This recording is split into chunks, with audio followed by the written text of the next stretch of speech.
Today, we're going to go over 3 of some of the best starts you should be implementing in your training in order to get faster.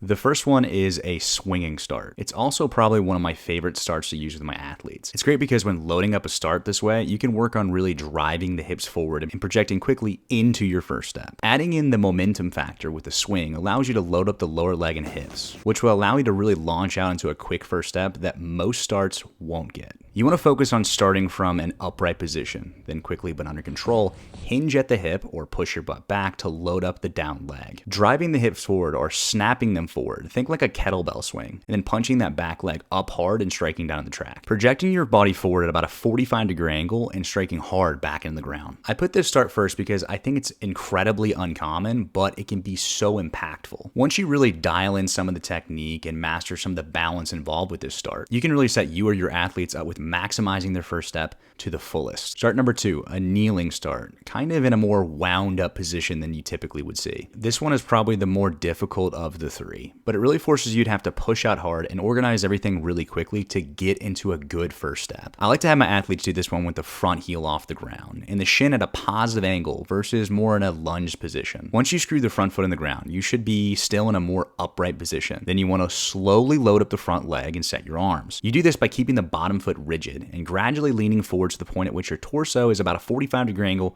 or about the same angle as your front shin. From here, keeping the front ankle locked and driving hard in the ground, pushing you out into your first step. This start is a little bit more advanced, especially for athletes that are lacking in some strength, but can teach you a lot about exploding or pushing out hard into your first step. Your torso should stay about the same angle that you started in, and you want to maintain that angle for the first few steps as you drive down the track. The third start is probably the easiest of the 3, and you actually can start out with this one if you wanted to. I didn't put it in the beginning because it does seem so simple, but you don't want to sleep on the start. These are called falling starts. You want to start with your feet hip width, and then you'll gradually go up on the balls of your feet. Then you're going to fall into at about a 45-degree angle in relation to the floor, punching your knee up into your first step and striking the ground on the ball of the foot. It teaches athletes not only how to get into a good attacking angle, but make sure they don't land on their first step incorrectly or drop the hips back. All too often will we see athletes land on their first step by making heel contact, which we don't want to do. You want to strike with your first step on the ball of your foot. The magic in this start, it really allows you to just focus on your first step and your foot contact when you hit the ground. You fall, hit a good angle, and punch your knee up into a good attacking angle and strike back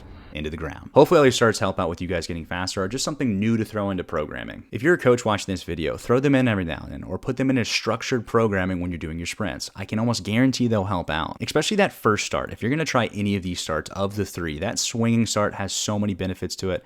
I guarantee if you try it, it's going to help out a ton with not only learning how to sprint correctly, but just getting faster overall. I'll catch you guys in the next video.